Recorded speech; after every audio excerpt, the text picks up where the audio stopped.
Good morning, everybody. My name is Jessica Pulley. This is the Supporting Productivity Systems Mastermind. I'm so happy that all of you have decided to spend a portion of your Thursday morning to join me.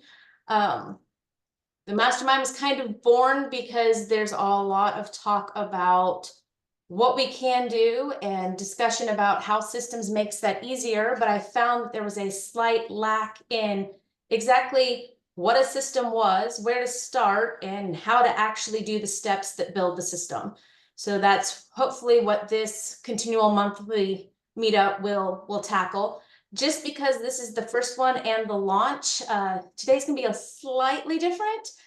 First 15-20 minutes, I'm gonna go over kind of how I see systems, how I define systems, and generally a list of systems that some people may not realize are part of real estate and what could be a system and some of the subsystems. And then at the end, we will open it up for questions, answers, sharing how your systems parlay into this or something that you work for. So there'll be a lot of kind of me talking for the first little bit, but future masterminds, I hope will be a lot more collaborative from the get-go. Just wanted to put that out there so that we had an expectation before we started. So I'm going to share my screen because it is systems and because it is organization and kind of some notes and stuff like that. I have a PowerPoint. I don't tend to wing it as well as my boss does when it comes to talking about things. So we will be working off the PowerPoint. So again, systems mastermind. And there we go, now it works. So why am I passionate about systems? Simply put, systems make my world go round. Without systems, I wouldn't be able to do what I do on a daily basis, both professionally and personally. I am a still active licensed professional engineer. I don't actively work in the engineering field, but I do hold an active license. I spent 10 years designing highways in the state of Texas in a previous career, in a previous lifetime. So the whole how things are built, how plans are done, designed from the ground up has been ingrained in me since I was really, really little. I am an 18+ year military spouse. My husband is active duty Army. We are on the downhill slope into retirement, but that is 18 years where we have moved cross country 11 times, uprooting and resetting households, been through 3 deployments, and I have sat on 4 nonprofit boards, and I am currently donating my volunteer time to Stronghold Food Pantry, which tackles food insecurity in our military community. And I donate my time for system support for PCS Like a Pro, which is the #1 advocacy platform for military moving and making sure that that is streamlined and efficient for our families because it is a large government-run organization. And then lastly, I am in year 4, currently the director of operations for Tulio Pena and the Pena team out of Colorado Springs. And so that's kind of how this all ended up being systems based in real estate rather than just straight systems. So what are my superpowers? I see workflows. It's kind of like Haley Joel Osment when he said, I see dead people in the M. Night Shyamalan movie. I look at the world and I see how it all kind of goes together. I'm really well known personally with my friends for taking everything apart, putting it back together, I do. assessing the critical path to get it done, and then identifying each detail. I'm very detail oriented and breaking it down. So I see workflows in almost everything that happens. I'm a spreadsheet king. I have been building spreadsheets to control my life since I was 12. I actually was on the team that competed regionally for my state in high school in spreadsheet competitions. I'm a little bit of a nerd. And then I've been fully remote. So I left Colorado Springs thanks to the military. My team is in Colorado Springs. I live in Kansas City. That's 900 miles. My first day in office was from my home desk. I have been remote from my team the entire 4 years. And that lends itself to a superpower because everything we've built, I knew nothing about real estate. The only thing I knew about real estate when I started was that I had bought and sold 4 houses with a realtor in 10 years. And so everything I started as the transaction coordinator through admin, through operations manager, up to director of ops, has all been learning on the fly, building the systems, but it all boils down to I am well-versed in long distance training, teaching, troubleshooting, and tweaking. So if it's a system, I've figured out how to explain it, how to break it down, and then how to work with different learning types and different personality types to get it implemented and executed. That being said, I believe clarity is kindness. A lot of times these words get used interchangeably. So just so that we're all on the same page, because I like intentional vocabulary, quick definitions. System is a set of principles or procedures in which something gets done. It's the framework. A process is the list of steps, and a procedure is the established way of doing something. So the system is what you're trying to accomplish consistently. The process is how you're going to accomplish that. And the procedure is the requirement or standard for maintaining and organizing and operating the system. Just some kind of setting some framework and some ground rules. But that being said, anybody want to guess how many systems there are in real estate? Want to drop it in the chat? How many do you think there are? Oh, nobody wants to add. Remember, the mouse does weird, strange things.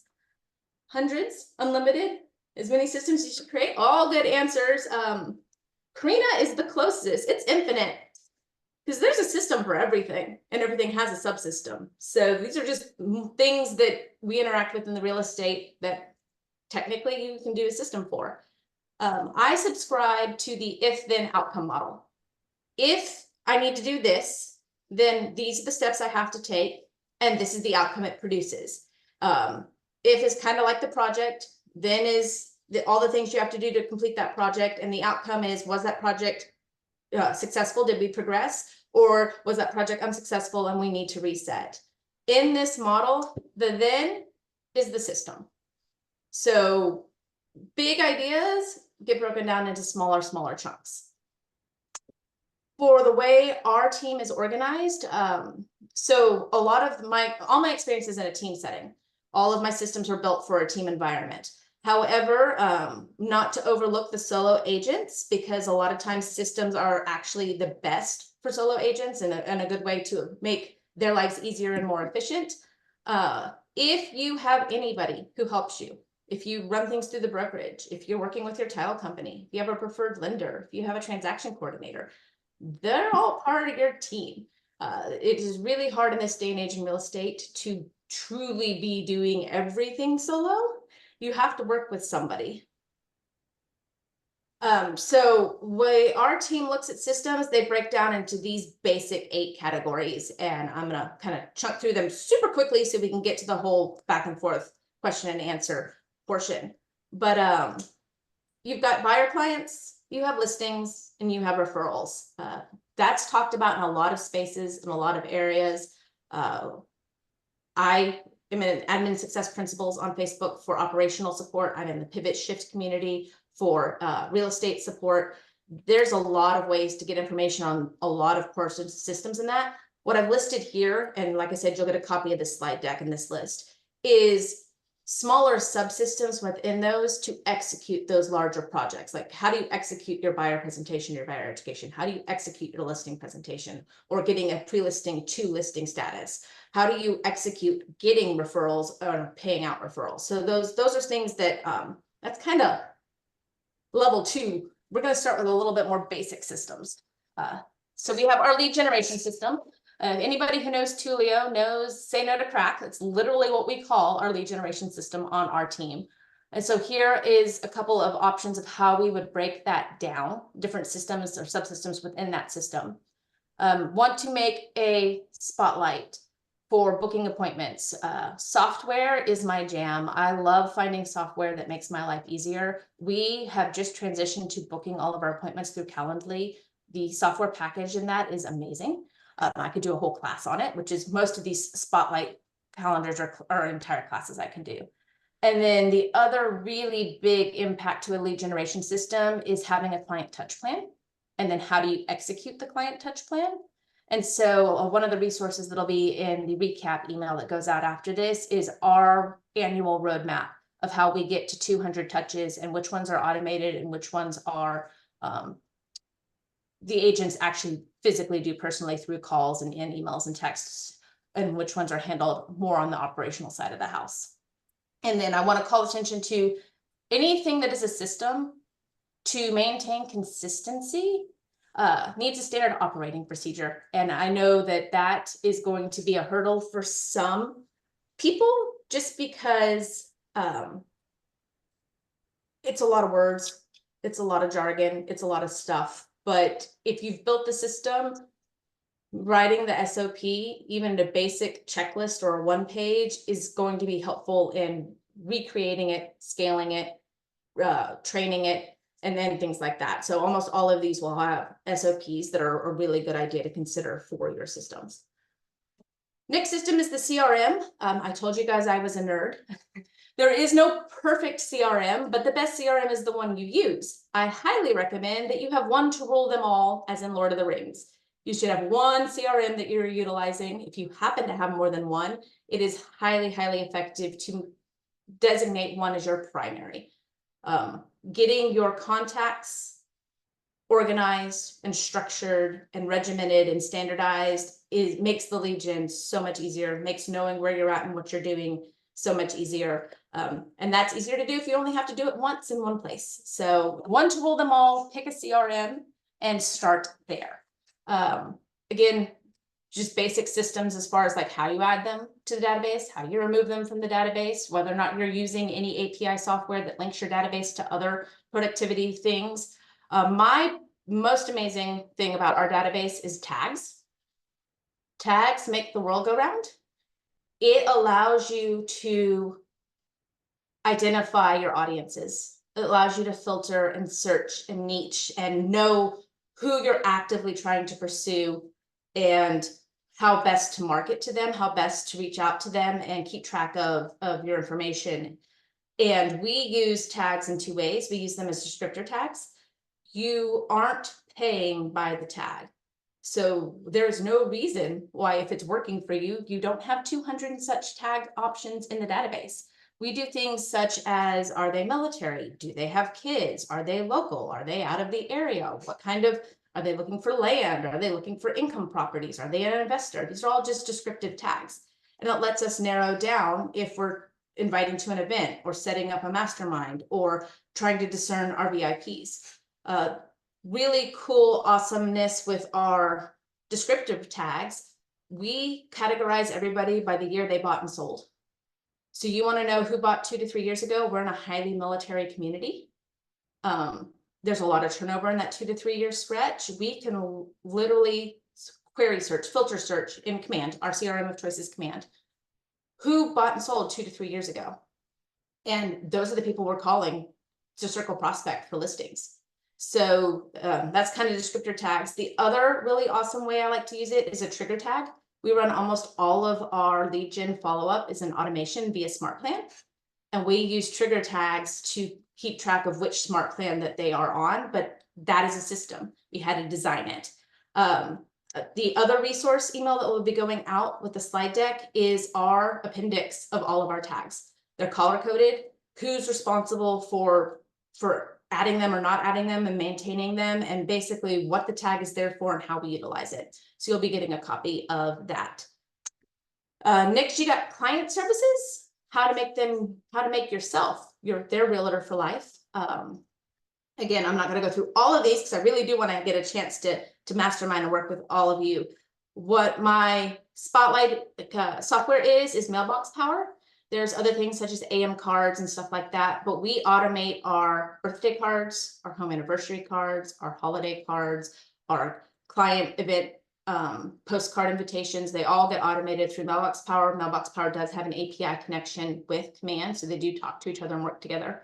And then another amazingness alert, we have a closed transaction protocol. My transaction coordinator will actually trigger that to our administrative assistant, and she executes the protocol, the system that sends a congratulations email, asks them to verify their address and their birthdays, adds them to our VIP social media community.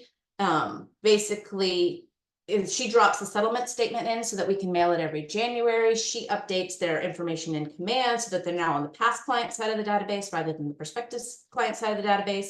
And then she makes sure that the entire documentation storage from the transaction ends up in a redundant storage location on our drive. And all of that happens without any oversight by me or our agents, other than did the email go through and did the activity get completed. So I love our closed transaction protocol. Next is transaction coordination system. I call this the gateway system. If you don't know where to start, this is where you start. The easiest hire is transaction coordination. It's the easiest and most efficient and most impactful leverage.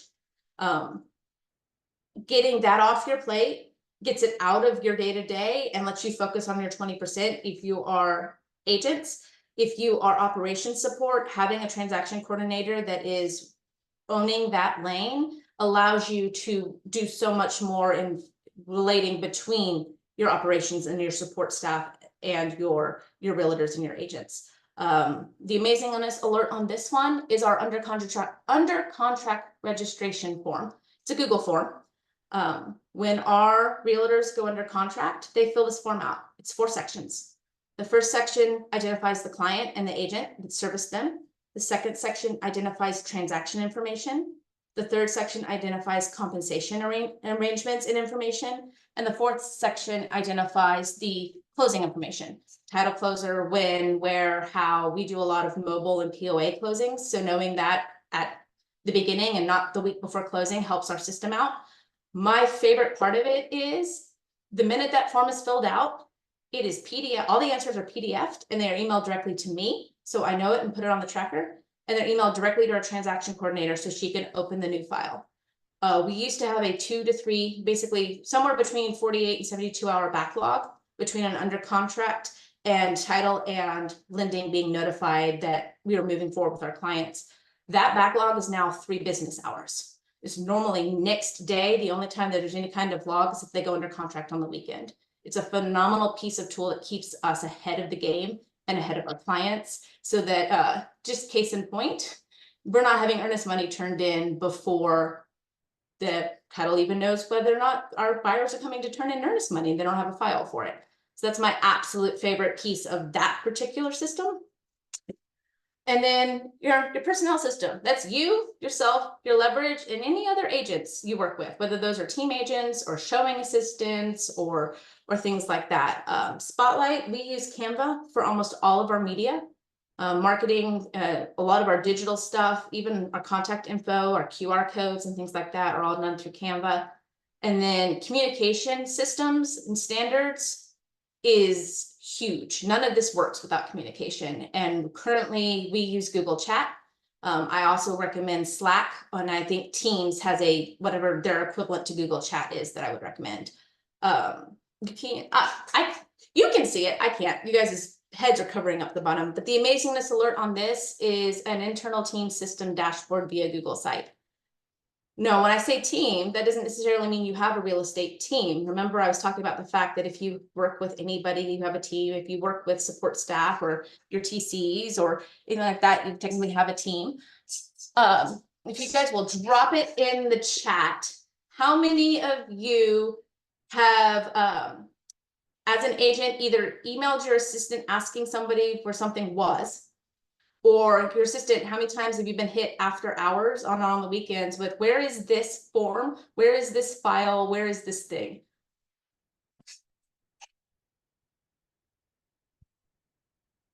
I'm looking at the chat. So, so yeah, no, it seems like there's a breakdown of communication there. That's why I love Google Sites. Google Sites are free if you have a Gmail-based email of any kind. I'm going to click over. So Google Sites are access restricted, permission granted sites. I can't actively show you ours because you guys don't have permission. So I took a couple of screenshots. But we have a Google site. It's an internal systems dashboard for our team. We would affectionately call it the hub, because it is the center of everything. If it's not on the hub, then more than likely it's not something that you're supposed to be doing. Everything is there. Everything you need is there. It's a one-stop shop for systems. Systems can be simple. Systems can be complex. The best system is a system that actually gets used. And so what I have found in the last 4 years is, if I make the interface, if I make the way that people interact with the system simple, then the system can be as simple or complex on the back end that it needs to be. And the hub is how we make that interface simple. And so the under contract file registration form I was talking about is on our Google site. How to submit videos for YouTube editing is there. Our internal team listing blast, which is all of our team's active listings, information about it, which agent is representing it, what the buyer compensation is. That way, if somebody calls in on our team line and wants to ask, that information is there. We don't have to call the agent and ask them, that it's recorded there. Their Monday market updates that they can go and film every Monday are there. Whenever they make an inbound or outbound referral, they log it in their Google form. We have boilerplate language that is the same for our contract documents that is there. My absolute favorite, it's the upper right-hand side of your screen, is the lead generation memos and one sheets. That's all of our guides and like quick visuals and like how to lead gen, or what the follow-up is, or what our status or our tags are, our toggles are, where our trackers are. It's all on there. We even have a page that is our client events. So whatever our most current client event is, the whole team can go to that tab on our Google site, and it will have the graphic, it will have the text script, it will have the call script, it will have the link to the RSVP, it will have a button so they can see who has RSVP'd. This is a passion project of mine. It's my baby. I absolutely love Google Sites. I could talk about it for an entire week, but it's a system. It's one of my favorite systems, but it's a system. So with that being said, I want to open it up to questions, answers, collaborations while we have about 20 minutes left in the mastermind. My thought going forward is to pick a system or pick a product, and the mastermind would literally be, why is it a system? How is it a system? And then building out the pieces that interact within the system. So, but for now, I'm going to end my screen share at the moment. And I'm going to open the floor up. If you guys will raise your hands so that I can call on people who raise their hands, and we'll just ask some questions. And just so nobody feels a little bit left out, I geek on systems, so I love them dearly. I fully recognize that some of you may not even know where to start. This may be overwhelming. I'd love to just, if everybody is cool with being vulnerable, we'll take all comers and all levels. We'll address whatever we need to. With that being said, Julie, you want to come off mute and hit me with something? How are you? I'm good, Jess. How are you doing? Obviously, you're doing great. Look at you just rocking and rolling. You are amazing. We already knew you were amazing, but this is just proof in the pudding that you are truly amazing. Tulio, you are so fortunate to have this woman on your team. and you know it too. Anyway, hi, Kelly. So that last piece, the Google site, I'm not thinking deeply about this in the moment, but my quick question would be, I have a lot of the documentation that you were just showing us on the screen in Google Drive set up in, like, I have a bar team folder, a master folder. When a new agent comes on the team, they get access to that, but it's got everything in there that they need. So why are you using a standalone site rather than maybe just like Google Drive? So a Google site is a visual representation of our drive. So everything on the widgets on the Google Drive is you click on it and it takes you to where that lives on the drive. So I don't have to explain the file structure on the drive. I don't have to explain, this is the old copy, this is the correct version, this is the most up to date. I don't have to constantly move things and archive things. It's a one-click shop. The other thing it prevents is the panicked phone calls at 9 o'clock at night. I deleted it. I don't know where it went. I'm sorry. And then I have to go figure, I have everything redundant and backed up because that happens.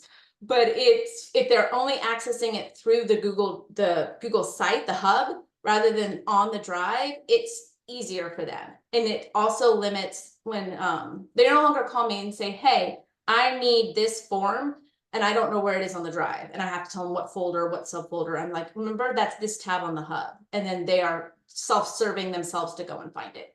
So it's literally just our drive in a visual space. Thank you. Anybody else have any ahas, any hurdles, any questions?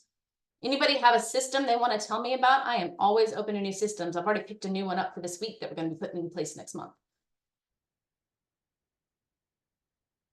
Ellen, are you raising your hand?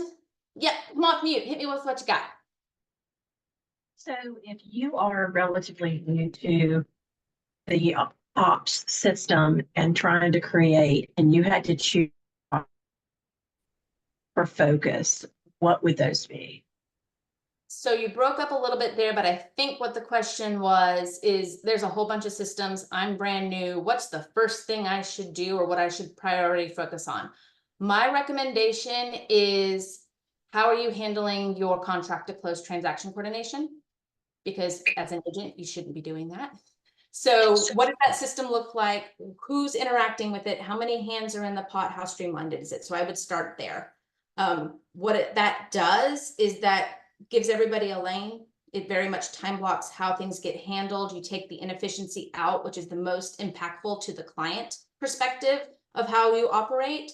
And it also teaches your operations, if you're new to real estate or new to operations, how a transaction works. I will forever be grateful that's where I started, because I have a lot better understanding of why they do what they do, what order they do it in, why this form is important, what this form means. So I would start there. The other priority that I give to is organizing your database. Your database should be going through a full audit. And it should be complete. Like we should have phone numbers, we should have names, we should know, like, what are these people here for? What are they doing? What is their timeline? And developing what that looks like and how much the agent is responsible for is kind of where we start from. So that was my project of love for the first 6 months. I was doing transaction coordination. I was completely trying to overhaul our database, because right about the time that I came on was when command went from everybody has their own database to, oh wait, here's a team database. And then everything changed as far as solo versus team, and things got migrated over. And so that's where I started. Where we are at now, when an agent adds a contact to our database, they were responsible for exactly 4 things. All the contact information that they have access to is in there: name, phone number, email. They leave a note about who, what, how, just something so that we know that they talked to them, and there's some kind of notes for the next time they have a follow-up call. And then they have to add 3 tags. They have to add the yellow tag, which lets us know that they belong to that agent so that we can set the assignee up. They have to kill the green tag, which tells us the source. Where the heck did they come from? So that we can use the filter and figure out what our lead gen pillars are doing. And then they have to add a blue tag that we all laugh about in the office. The tag literally says, "Hi admin, I'm new here." And that's the trigger tag to our operations department to do all of the rest of the file. And our operations department comes in and makes sure the drop-down source is right, make sure the assignee is right, figures out if they're buyers or sellers, figures out whether or not there's missing information, and then puts them on a follow-up smart plan. How frequently do they need a task to be called, to be texted, to be emailed, based on why they're in the database? So those are the 2 I'd start with: is get your transactions rolling so that you understand how real estate operates, and you can get the agent out of doing that, and then get the database organized so that you can build your pipeline. The 2 of those are the most impactful and most efficient to jumpstarting the business. Your turn, Ronnie. What you got? Thank you. So you validate the acronym systems, and very well, because I learned a long time ago, systems stand for save yourself time, energy, and money systematically. And that is the truth. If you're valued or a valuable part. So what I get is, they all say first get your TC. I would say no, first get a Jessica, because can solve a lot of problems. The second thing, and I know this, I know you, 900 miles away, you're running a mega agent's team, Yep. an MREA's team. And that's applauding, or it proves that, well, most of us fall into the tunnel. Nope, they got to be right next to me so I can be right there in case we got to change something up, blah, blah. So thank you for showing that. So, the hardest thing a solo agent, single agent has is releasing the control to someone else. I have to do it myself. But the one thing I'd like to ask you is, when do you get with Tulio and say, okay, we beat this to death, let's move on? Or do you set a time, or it's just by task? You know, I mean, setting up your database, I'm not going to waste 6 months on it, right? So, you know, do you have a specific or no? It's still a la carte. So, first of all, Tulio was very gracious at being like, I can't do this. I don't want to do this here. Just do whatever needs to do to make it easier. And so That's a he mindset. released that control almost immediately once Yep. I was hired. In fact, he hired me at my listing appointment when he sold my house. That's kind of how that happened. And it's communication. It only works with a lot of communication. And so also understanding how people learn and personality types. I'm a high D, in case you couldn't tell. Tulio's a high I. So we often are like, can you just do it this way? And he's like, but is anybody happy about doing it that way? And so we've had to learn to work together in that aspect. I also have to do it. I'm tactile kinesthetic. I have to physically like sit here and do it to understand what I'm doing. Whereas Tulio has to have it auditory. An audio text message for him is easier for him to process than any kind of written word or any kind of math or any kind of like abstract kind of thing. So knowing how that works. But to answer your question, he gave me a lot of free reign. He's just like, here's just all of it. And I inherited processes. There were no systems. I inherited, this is what we do, kind of sit next to us for 2 or 3 weeks, watch what we do, and then figure out how to make it easier for us because we're obviously not helping ourselves out. And so I started building systems that way. To the point that now so our team is 7 agents and 3 support staff. So right now I'm managing, including myself, 10 people. And we have a team meeting every Tuesday for transactions. We have a team meeting every Thursday to talk lead gen and team business. And then Tulia and I have a standing phone call. We have called our sync call. We have a sync call every Monday and Wednesday afternoon. So I literally talk to him 4 or 5 times a day, but there are 4 times a week I get dedicated time to discuss all of this information. And so if you don't schedule it, it doesn't happen. To run the business, meetings with me are just as important as meetings with clients. Anybody else have anything? The chat is going. The chat gets recorded as part of this. I will personally address things that are in the chat that I just literally haven't had time to look over there and figure out. I don't know how James Shaw does it, where he responds to people in the chat every morning. I'm just like, that's insane. But Julia, what do you got? I'm just going to read off a few of the questions from the chat Go for for you. it. All right. All right. So we've got, how easy for your team to implement your systems? Are they all on board? So from my perspective, it has been a learning curve because like I designed the system, so I understand the system. So why can't you just do the system? But I have learned who on my team I can let test the system that will find we'll break it code wise. Like we'll just find a way it doesn't work. I've also found the person on the team that I can let test the system that will not use it because it's too difficult to understand or it's too overwhelming or there's too many things to do. And then I take that feedback and marry in a compromise. So it's been a learning on implementation. Case in point, this morning, we switched our tracker over a week and a half ago, and it looks differently now. And we had a feedback session this morning. So we had a team meeting this morning on what works, what doesn't work, what do you need back, what do you like about it, and it's constant evolution. From the agent side, Tulio, how much of a dictator am I when I make you do something new? Well, it's really, I mean, we think it through and we don't really give the agents the option to do it the old way. You know, I mean, we will test it with Dan on our team, who's analytical. He'll run it first on the side and see if he can break it. And then if it works, then we roll it out to the team and we make the change. And it's not, the team doesn't get the, I want to do it the other way type of option. It's only one option. And everything is tracked. Jessica has data points on everything. It's really hard for me as an emotional person to challenge her on anything because she wins every time with data. And then I go, okay, we'll do it your way. It's kind of like with my wife. I don't want to be related to, no, you can call me the word guy. You know that. So, you want to pick another question in the chat that caught your eye, Tulio? There was just another one about the size of the team. If you want to maybe talk about that, not just the agents, but just the layout of what our team looks like. So when I started, we had 3 full-time agents, and I came on as the transaction coordinator. When Tulio was a solo agent, he had a banner year, but he also had no personal life. So he hired an admin. The admin did transaction coordination and decided 6 weeks in he wanted to become an agent and became a full-time agent. That's Dan.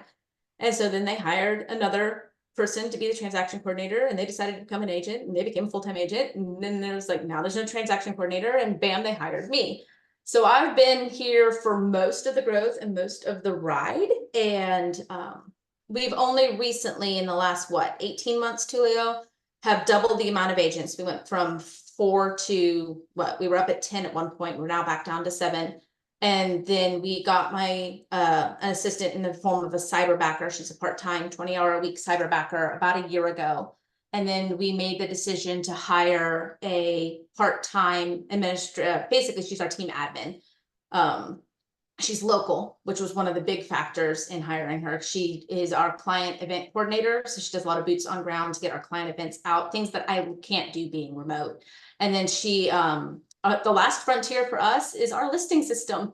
We are currently in the process of designing it and updating it. And so she is taking in the role as listing coordinator and running that system for me and helping build that system, because I have a lot of irons and other fires.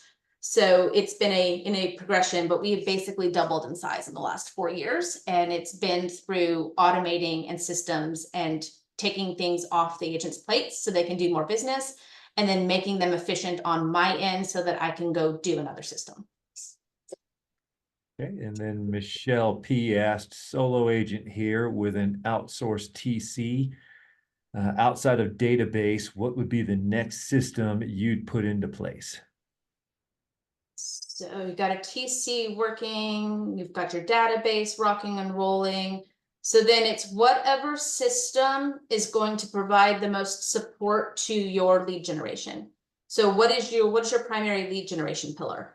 And can there be a way to expedite that? It's like if it's client events, are your events consistent? Do you have checklists? Can somebody else execute it for you if you don't have time to do anything but show up? If it is internet leads, what is the lead distribution? How are you tracking what's going on with them? How often are you revamping your scripts or your calls, or what you're hitting them with, or what market media are you developing to send out to them? So whatever is your primary lead gen, how do you create consistency and efficiency with a system to build that pillar up to fill your pipeline? That's where I'd go. Who handles your social media? So that's it's kind of fractured, which if you have a good system and you have good lanes of responsibility, you don't have to do it all. You just have to know who's in charge of it.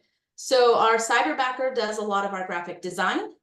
If it has to do with our listings and our open houses, that's run through our admin. If it has to do with our client events or our client community, because we have a VIP client community, that is run conjunctionally between our cyberbacker and our admin.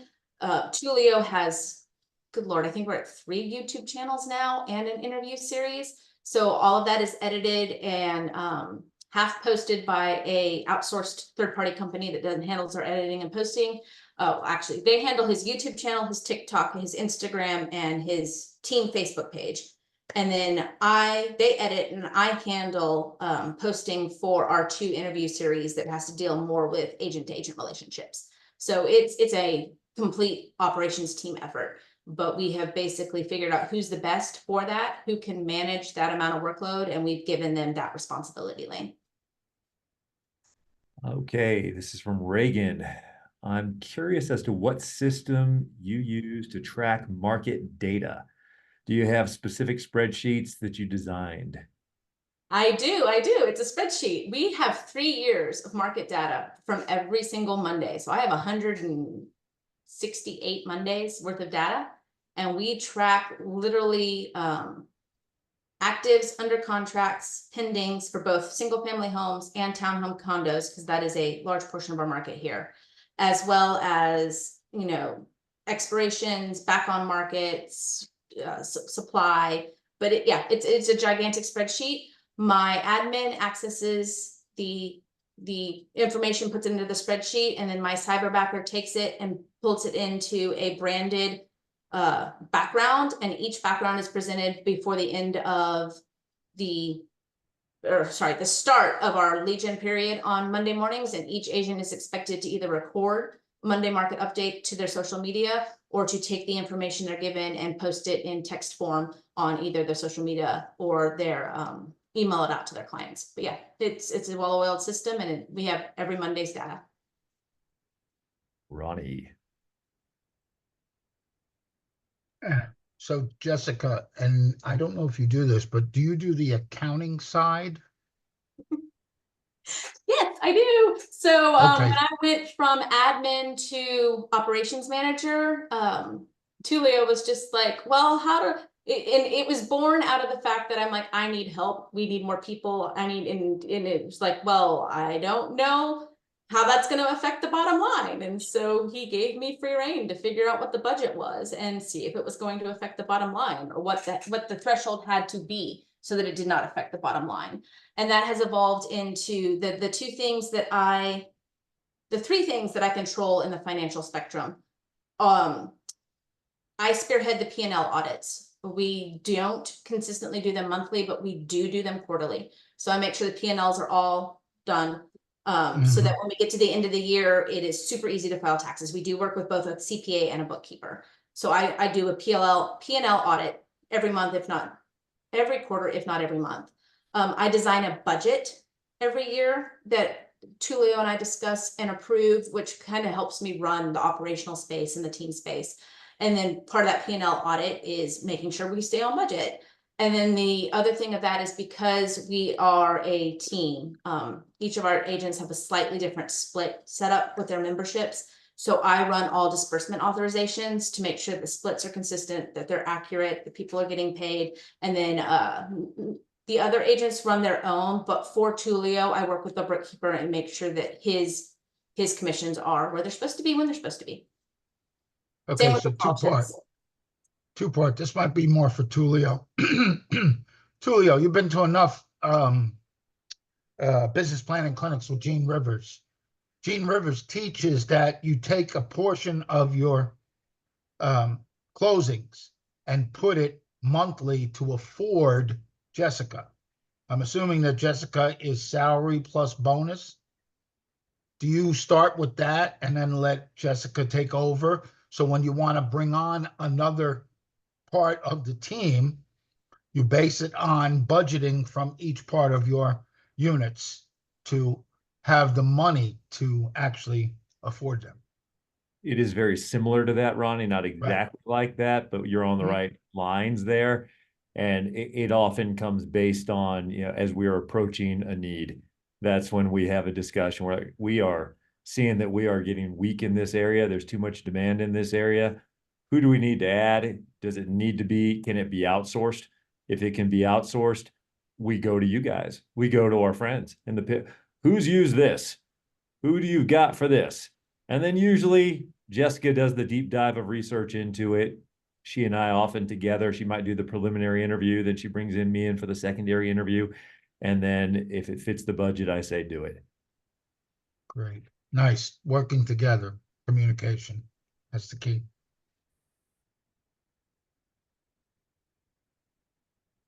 How do you manage agents that go rogue and cannot stay in their lane despite a system being in place? So we haven't really encountered that. Our team is a little bit unique. So everybody on our team, with the exception of one of our agents, was a past client or a past coworker in Tulio's original corporate sales field. And so they know how we operate. They know what they're there. They've come to the team. The one gentleman who was not a direct past client worked directly for multiple of our past clients, and also is actually put a period on that sentence. So most of us past clients, most of them know how we work. The other really cool niche that is our team is every person on the team is either a military veteran, 20+ years, or is a military spouse. We all have some affiliation. So going rogue doesn't really tend to compute in our brains. We tend to log in. That being said, I think it's a personality type issue. The most rebellion we get is when something is too restrictive and they don't want to operate within the restrictive. And so Tula and Eileen very much with, they're all independent contractors. So we either tell them what they have to accomplish or we tell them how they have to accomplish it. We can't tell them both. And we live in that space. And so we're like, okay, you don't want to do this, but you need to accomplish this. How do you want to accomplish that? Is there some way to support that without reinventing the wheel? And so within the last year and a half, Tulio, we have implemented all of our team agents get free coaching sessions. So Tulio and I coach them 30 minutes a week, every other week. And basically, if they can't bring it there and figure out what's not working, then we have to figure out why they're here, why they're on the team to begin with. And thankfully, that's never been a conversation. It's been a, hey, this isn't working for me. And we've found compromises or adjustments. We do have some pretty strong, not just guardrails, but I'd say guard barriers with most of the systems that don't allow people to go rogue. If they want to start leaning into that rogue lane, they're not going to be able to. I mean, it's you can't, if you don't do this, you can't do this. And often it leads to you won't get paid in the end if you even try to do it that way. And they go, okay, I guess I have to learn this. And if they're not willing to learn this, this isn't the team for them. So, and because of my high D and because of the fact that I built all of the systems, 9 times out of 10, I know what's going on in their life before they do. I know when they're under agency. I know when they're under contract. I know when they've sent out files. And so there's not really a way for them to go do something that I don't know about it. And so I'm like, hey, like IT creeping on you. What you doing over there? Doesn't happen very often, but it's, I see all because I built it all. Anything else? We've gone a little bit over, but if anybody has one last thing, I don't mind tackling it. I'm just going to say something real quick, Jessica, because this leads into a conversation you and I had very recently. When you have someone like Jessica who sees all because she designed all, I've also made sure she has the binder, the if I die binder, both in electronic and in paper format. Yes. For how someone else to be able to do everything if something happens to Jessica. Yeah. I call it the vegetable bus arrangement. If I was hit by a bus and ended up as a vegetable in a coma, could the team run without yeah. And so it's a work in progress. It's not 100%, but the big things they have access to, they know how to get into, and it's redundant enough that somebody somewhere on the team knows how to do it. I am actually building out a class on what that looks like for your business and then what that looks like for your personal life. So, because both are massively important. With that being said, I want to be respectful of everybody's time. And I'm going to I'm going to screen share one last time. For the very last one, if it will let me. It's being weird. Nope. There we go. Nope. Dang it. I don't know how. Sorry. I have dual screens. And then of course, both of them went to full screen PowerPoint mode and didn't let me back into where the Zoom was. Let's try that again. And then I'm trying to get you my contact information. The cool thing, a little bit of tech software hack I want to leave you with in case you don't know it. My contact card is on a QR code.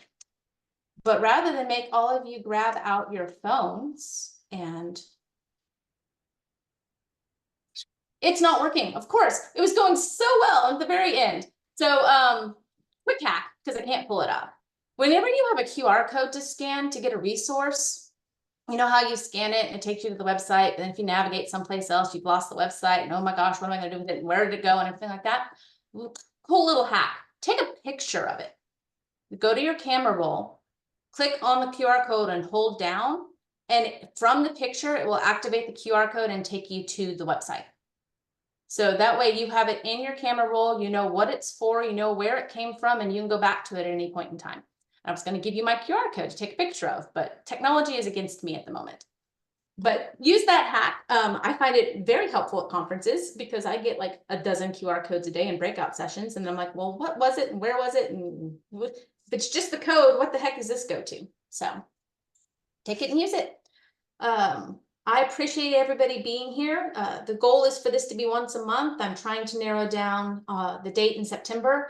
I have to organize and coordinate the team. Tulio is going to be up the mountain at a conference the last week of September. And then I head to Mexico the first week of October with our business coach for a women's entrepreneurial business retreat. So I'm trying to make sure I don't double book myself. That will be going out. And then by Monday, everybody here will get a follow-up email with the recording, the chat conversation with my annotated notes, a copy of the slide deck so that you guys have all those systems that I broke out to, just so it can spur some thinking on your part, and then the two resources I discussed, which is our tag appendix for our database and our 200 touch annual client plan. So I appreciate everybody. I hope you got some value out of it. And I'll see you the next time. You guys have a great afternoon. Thanks, Jess. Thanks, Tulio. You. Thank you.